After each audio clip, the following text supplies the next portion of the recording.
அன்பான நண்பர்களே, உலகத்தில் எல்லாருக்குமே அதிகாரம் ரொம்ப இஷ்டம். பெரியவங்களாக இருக்கணும், அதிகாரத்தில் இருக்கணும், உயர்ந்து இருக்கணும். அதெல்லாம் எப்படி வருது? எங்கேருந்து வருது அதிகாரம்?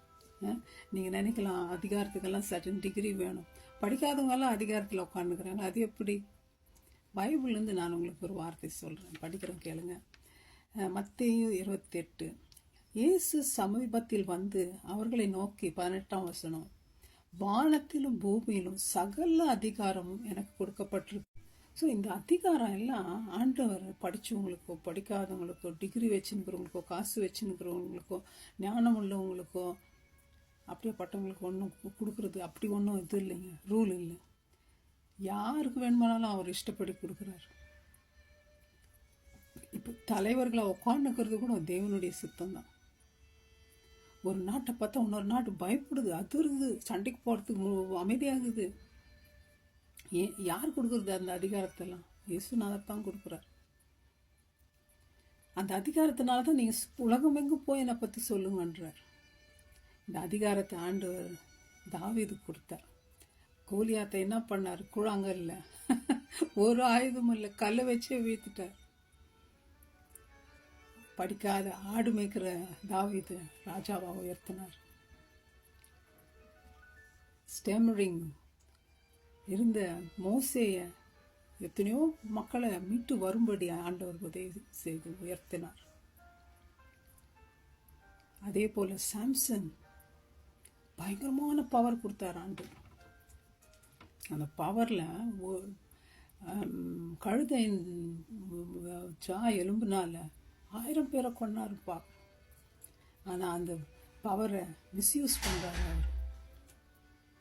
ஃப்ரெண்ட்ஸ், ஆண்டவர் சொல்கிறாரு, வானத்துக்கு எடுத்துக்கொள்ளப்படும் பொழுது நீங்கள் இந்த இடத்துல தங்கி இருங்க, மேல் வீட்டில் பரிசுத்தாவியானவர் வரும் வரை நீங்கள் காத்திருங்கன்றார். அப்பொழுது தான் உங்களுக்கு பவர் வரும். பரிசுத்தாவியானவர் பவர் கொடுக்குறாரு. ஆண்டவருடைய வார்த்தையை படிக்கும் போது ஆண்டவர் பவர் கொடுக்குறார். ஜெபம் பண்ணும்போது ஆண்டவர் பவர் கொடுக்குறார். ஆண்டவருடைய வார்த்தை பவர்ஃபுல், அவருடைய நாமம் பவர்ஃபுல்லானது, பெயர் பரிசுத்த ஆவியானவர் பவர்ஃபுல்லானது, அவருடைய கார்மெண்ட் பவர்ஃபுல்னு பார்க்குறோம். 12 வருஷம் பெரும்பாடுள்ள ஸ்திரீ வஸ்திரத்தின் ஓரத்தை தொட்ட உடனே சுகமடைஞ்சான்னு பார்க்குறோம். அவருடைய ரத்தம், வாவ், எவ்வளோ பவர்! உலகத்தின் பாவங்கள் எல்லாத்தையும் சுத்திகரிச்சு ஆண்டவர் இந்த பவரை நமக்கு கொடுக்குறன்றார். அவருடைய பிள்ளைகளாகும்படி நமக்கு அதிகாரம் கொடுக்குறார்.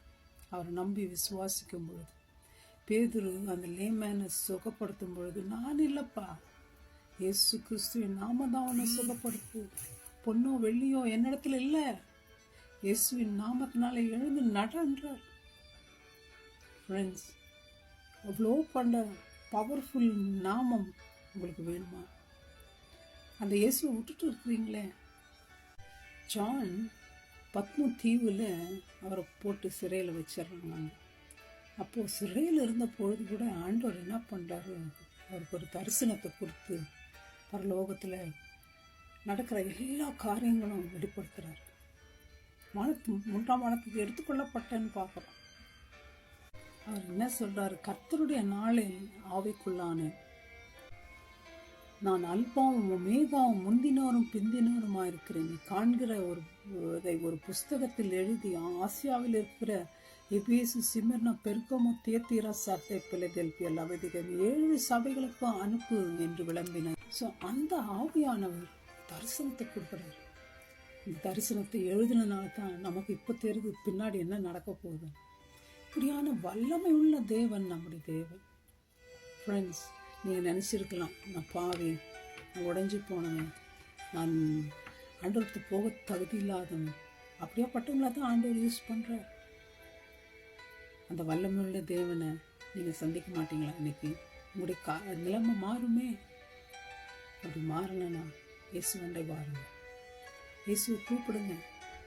கண்டிப்பாக அவருடைய வல்லமை உங்களை தொடும் பொழுது நீங்கள் பழைய மனுஷனாகவே இருக்க முடியாது, புது மனுஷனாக மாறுவீங்க. அந்த ஐஸ்வர்யத்தை ஆண்டவர் உங்களுக்கு கொடுப்பார். இன்னைக்கு கூப்பிடுங்க. அவருடைய ரத்தத்தினால கழுவி சுத்திகரிங்க. அந்த பவர்ஃபுல் இயேசு உங்களை பவர்ஃபுல்லாக ஆக்குவார். God bless you, my friends. Thank you. Bye-bye.